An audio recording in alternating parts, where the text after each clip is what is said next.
Well, we all felt a bowl of mixed emotions as we saw the ending of our favorite film of 2022. But we definitely agree that this has set up a promising future for Robert Pattinson's Batman and the film's surviving villains, and it will need to be based on a particularly noteworthy story from DC Comics. So in today's video, let's talk about how Batman's sequel has to be based on this DC story. First off, Batman 2 may adapt DC Comics' The War of Jokes and Riddles.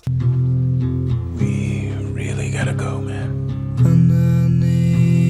Well, we all remember the whole lot of other villains who were featured in the movie, but no jokes, the Riddler was the most important one. And boy oh boy did he leave a mark on us. We saw how he was left alive at the end of the first film, which definitely means that this could set the stage for a future appearance. As we saw earlier, he's been sent to prison, where he's encountered the Joker, who occupies the cell next to his. This sets up an adaptation of The War of Jokes and Riddles for this upcoming film. The War of Jokes and Riddles is an 8-part story by Tom King and Michael Jan. And as you can tell by the title, it's about a war between the two villains during Batman's second year. The story starts when the Riddler breaks out of prison and talks to the Joker about working together. But since both of them want to kill Batman and are sure that only they can do it, their disagreements lead to a citywide war, with the rest of Gotham's bad guys taking sides. The two met in Arkham, which was set up by Batman. Their first meeting was friendly, as they both laughed at the Joker's joke about friends. And we can already tell that since both have different big ideas, this friendship won't be lasting very long, which of course sets up an amazing stage for the comic's storyline. Up next, let's discuss how the timing is right for this storyline to be in the sequel. Hey.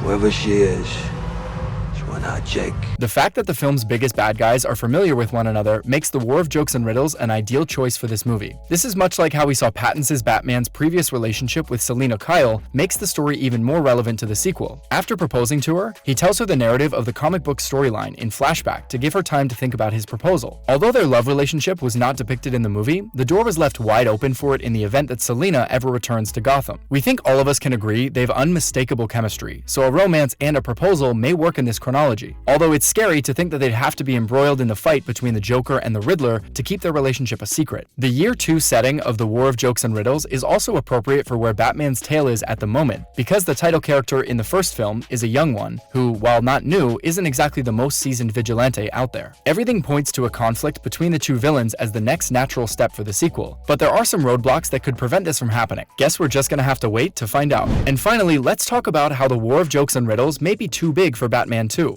Bring him into the light. Find the rat. I don't know. Although the major struggle in the comic book is between the two guys, the war developed to a point where the rest of Gotham's villains ended up choosing sides. We definitely agree with how this would be a major selling point for the film, like who'd want to miss the greatest villain war in DC's history. But the only downside is that adapting this plot for the big screen would be a very difficult thing to pull off. Besides, we've only seen the Riddler, the Penguin, and the Joker as bad guys in Batman's world, so we think it's unlikely that Reeves and his team will add a whole lot of them just so that he'd make the war more interesting. But though it'd be difficult, the sequel could get around this problem by staging the event on a lower scale or with everyday criminals rather than Gotham's most known villains. Now, let's discuss all that we know about Batman's sequel. First off, what will the sequel be about?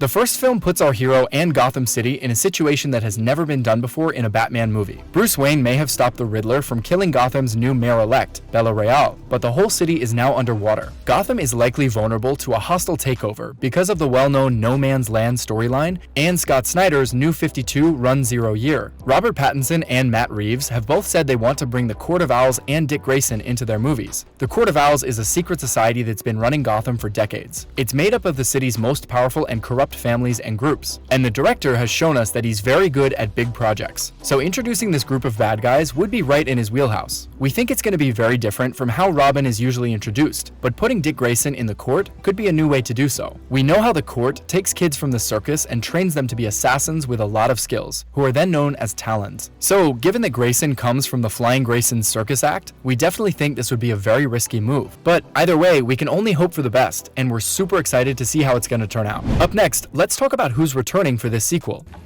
Are you El Rata Alada? El Rata Alada? Yeah, rat with wings, a stool pigeon. That's not you?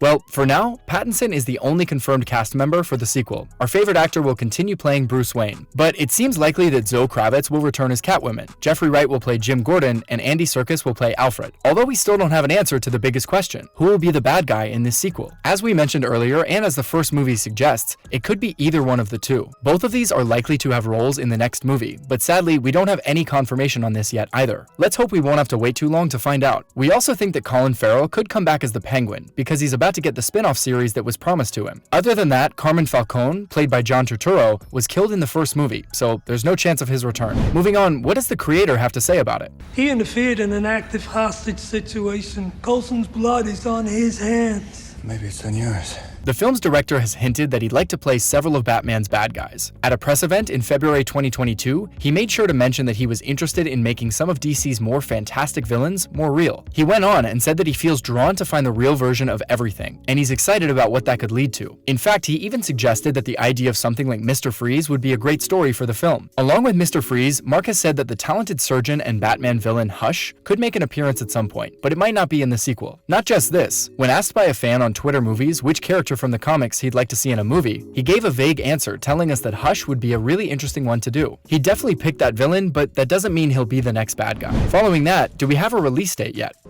And I could never understand why he looked at me the way he did. Then one night my mother told me. Sadly, the bad news is that we still have to wait a long time before we get to watch the next part of the Pattinson R-Bat saga in theaters. And according to Variety, the sequel won't come out until at least 2025. The report also says that Reeves hasn't even finished writing the script yet, but it's important to note that he's also been working on the untitled Penguin series, in which Colin Farrell will play Oswald Cobblepot again. There isn't a set date for the movie to come out in 2025, but Warner Bros. Could try for the summer since the first movie did well when it came out in March 2022 and made $770 million.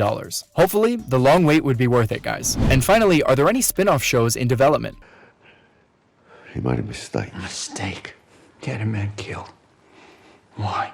In a way, the first film set the stage for several future projects in the DC Extended Universe. In March 2022, it was confirmed that Farrell would be starring in a spin-off series of The Penguin for HBO Max. This series will pick up after the events of the movie. The actor says that the show will follow the character as he rises through the ranks of darkness to become the Penguin. The show will be written and run by Lauren LaFranc, and Reeves, Farrell, and Dylan Clark will all be executive producers. Another spin-off show in the works will be about Arkham Asylum. This one's a change from the original plan, which was to make a Gotham PD show. Variety said in October 2022 that Antonio Campos, who wrote The Staircase, will write and run the show. What's more is that according to The Hollywood Reporter, the famous director is also meeting with writers and other directors to build out movies about several Batman bad guys. Even though it's not confirmed, the report talks about characters like Scarecrow, Clayface, and Professor Peach, who are in the very early stages of gestation. So let's see what exciting movies and shows we have ahead. And on that note, that's a wrap for this video. What did you think about this super cool storyline that could possibly follow the plot for Batman 2? Are you as excited about the film as we are? Let us know in the comments below. Make sure to give this video a thumbs up and subscribe to our channel for more videos like this.